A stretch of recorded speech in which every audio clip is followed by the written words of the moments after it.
Hey, what is going on, you guys? My name is Rayge, and we are back today with a quick update video in regards to the festivities that have been happening for the month of March, but as well the 5th anniversary with them celebrating and whatnot. And I can't stress this enough, guys, but it's really unfortunate how the Scopely team has designed the majority of these events, because we're really not, getting a chance really to capitalize on some free gear and materials, and even in the meantime, honestly, they're just not worth it. So in today's video, guys, this is just, my personal opinion, but I think it's one of those opportunities where it's rare, where we can really take a break from the game itself and the grinding, accumulate resources, use the resources where we need, whether that's refining, some of our raid teams that's used on a day-to-day basis, maybe some of the aspects of Alliance War, Cosmic Crucible teams, but for sure, the majority of these events are just not worth the effort in terms of the resources that are needed. So I'm going to start things off kind of breaking down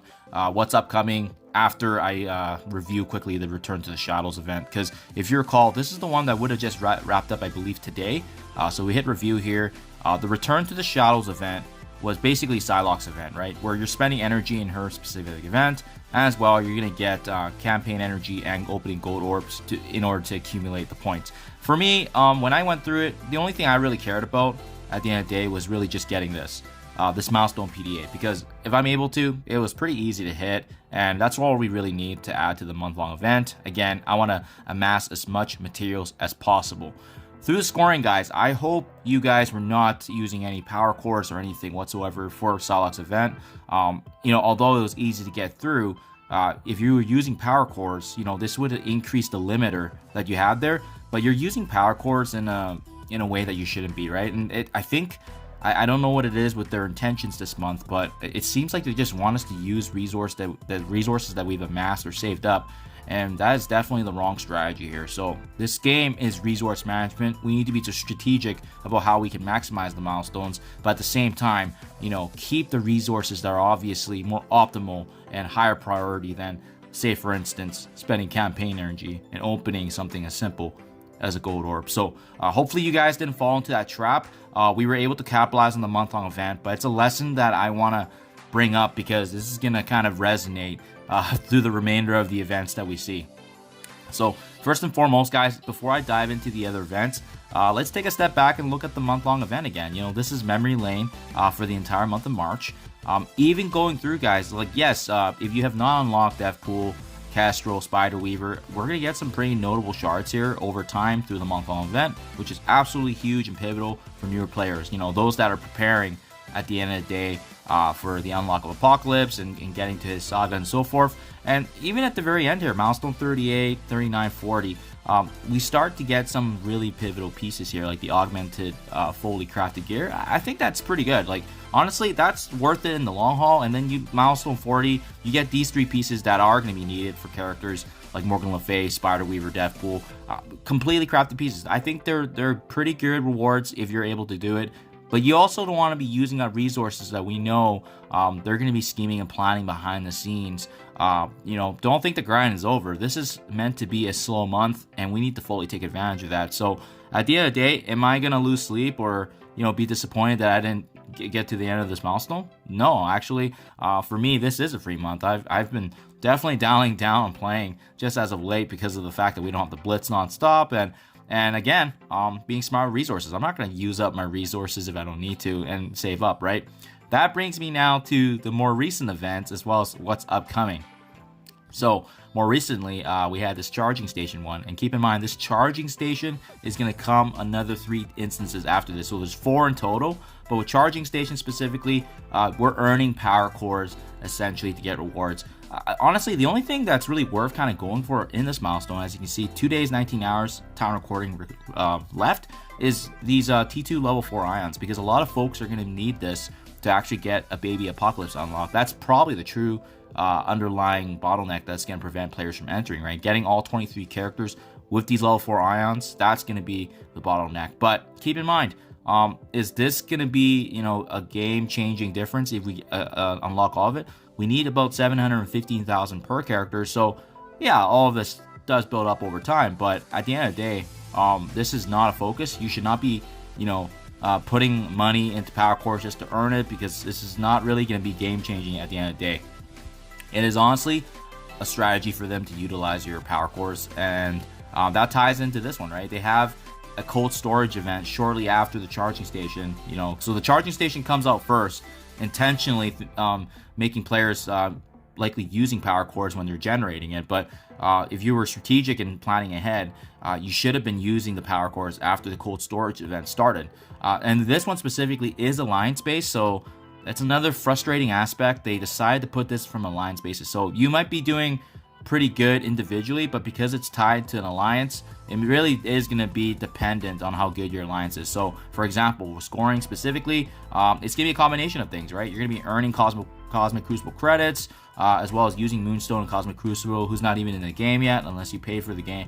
You paid for the character, and as well 4 points per spending power core. So right now, I'm just dipping in it right now. I'm doing 50 core refreshes every day. Why am I doing that? Well, I've typically done that before these events, so to me, it is honestly just playing the game as I normally would. So this is how we're doing right now.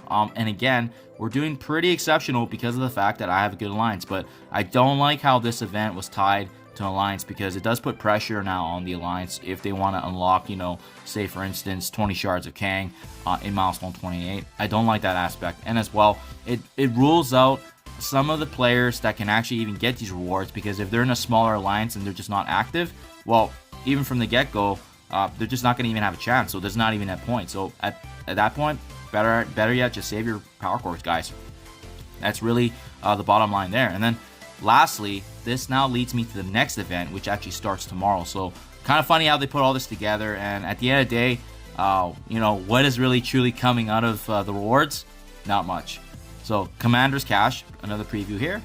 We'll take a look, guys. So with this one specifically that starts tomorrow, it goes on, I believe, for a week. And once again, check out this, synergy with the previous milestones that we've seen.